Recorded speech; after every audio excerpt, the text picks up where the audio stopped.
muitos brute forces permitem que também o nome do usuário seja colocado através de um arquivo de palavras. Tá? Então você tem um arquivo de palavras para nome do usuário e um arquivo de palavras para a senha dele. Para você poder testar a fragilidade de vários logins, não de um só. O Unsecure, como é muito simples, né, ele é para ser didático, ele só permite que a gente tente várias senhas no mesmo nome de usuário. Então, apenas para demonstração nós vamos usar esse aqui. Mas se você for usar o THC Hydra, você vai ver que o raciocínio é o mesmo. A única diferença é que você vai ter que definir um arquivo de senhas e também um arquivo de palavras para os logins. Bom, nesse servidor de FTP eu criei um usuário chamado hacker, certo? E nós vamos tentar descobrir qual é a senha do usuário hacker. Onde diz ali Dictionary File, é onde a gente vai colocar o arquivo de dicionário, ou seja, o arquivo que tem a lista de palavras que contém as senhas que a gente quer provar para esse usuário hacker. A gente pode, aqui no arquivo File, no menu File, Open Dictionary File, e a gente pode escolher um arquivo previamente preparado por nós como arquivo de nomes. Nós escolhemos aqui, abrimos um arquivo chamado unsdic.txt, que é um arquivo, uma lista de palavras com senhas que já vem junto, é só de exemplo que já vem junto com o programa.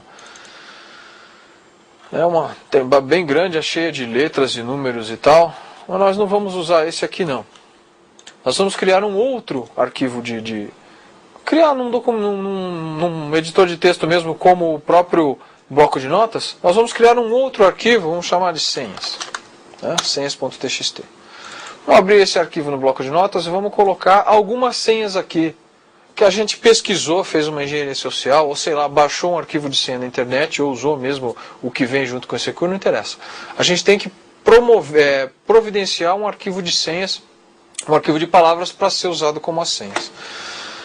Vou colocar umas 6 palavras aqui só para demonstrar como o programa funciona. Olha só, vamos colocar carro, vamos colocar botão, vamos colocar joia, vamos colocar jujuba, vai sair um 7 aqui, vamos colocar, sei lá, Joaquim, vamos colocar xadrez. Pronto. Essas 6 palavras aqui, vamos ver como o programa se comporta. Vamos salvá-las.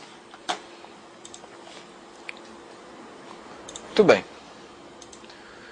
Vamos abrir o nosso arquivo de senhas aqui. Então, está aqui, ó, nosso arquivo de senhas. E vamos testar essas senhas no username hacker. Aqui embaixo, nos Attack Options, nós temos algumas opções. Brute Force Attack, que a gente pode desligar ou ligar, e Dictionary Attack, que a gente pode desligar ou ligar. Vamos deixar ligado o Dictionary, depois a gente vai ver o Brute Force.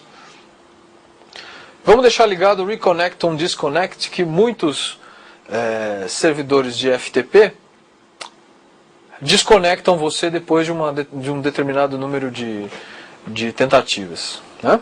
Então, beleza, vamos deixar ligado só o Dictionary Attack e o Reconnect on Disconnect. Clicando aqui no botão Connect, você vai ver que ele vai tentar. Está tentando a senha carro, agora a senha botão, agora a senha joia. No final, se o programa não indicar nada, se ele simplesmente parar e não indicar nada, é porque ele não achou nada. Esse programinha aqui é bem espartano. Mas, se ele indicar, se aparecer na tela uma mensagem dizendo que o servidor está inseguro e mostrar uma dupla de login e senha, é porque aquele login e aquela senha que ele testou são o login e senha daquele servidor. Se por acaso o programa conseguir encontrar uma dupla usuário-senha que seja verdadeira, ele vai mostrar essa mensagem, dizendo que o servidor está inseguro e que a senha, no caso aqui, é Jujuba. Certo? O fato do programa ser incompleto não é muito problema para nós agora, porque eu estou só dando um exemplo. né? Isso aqui é só um exemplo didático de como funciona um brute force. Mas se você pegar o THC Hydra, ou o Nessus, ou outros diversos programas de brute force que tem por aí, vocês vão ver que o raciocínio é parecido, apesar dos programas serem um pouco mais complexos. Você vai precisar de listas de palavras, esse tipo de coisa. É claro que em vez de ataque de dicionário, eu posso usar ataques de força bruta. Aqui embaixo nós temos as opções de força bruta. Ou seja, quais os caracteres que ele vai usar para montar as palavras, né? Pode usar as letras minúsculas, letras maiúsculas, números de 0 a 9, esses caracteres especiais. Você pode, inclusive, se quiser, usar essa opção Custom Character Set e indicar para o programa um número reduzido de caracteres para que ele faça teste com combinações só desses caracteres. Às vezes é útil porque você não sabe bem como é uma senha, mas sabe mais ou menos. Então você põe ali os caracteres que você acha que tem e ele vai tentar todas as combinações desse tipo. E nós temos essa opção aqui, que é o número de caracteres da senha.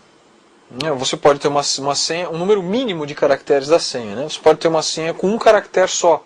Mas na maioria das vezes, os sistemas são configurados para ter senhas de no mínimo 6, ou no mínimo 7, ou no mínimo 8.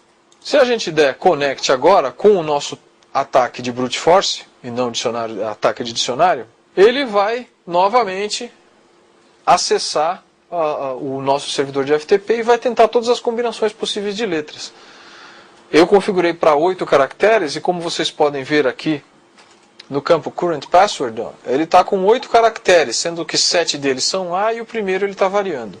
Depois que acabarem todos os caracteres na primeira posição, ele vai voltar para A e vai começar a mexer na segunda posição e assim por diante, até testar todas as combinações possíveis. Uma bela pesquisa, né, um belo ataque de engenharia social para fazer listas de palavras coerentes e aplicar essas listas de palavras no nosso programa é muito mais efetivo e vai te dar, além de te dar um conhecimento muito maior de como pensa o seu usuário, vai acelerar o seu processo de descoberta da senha.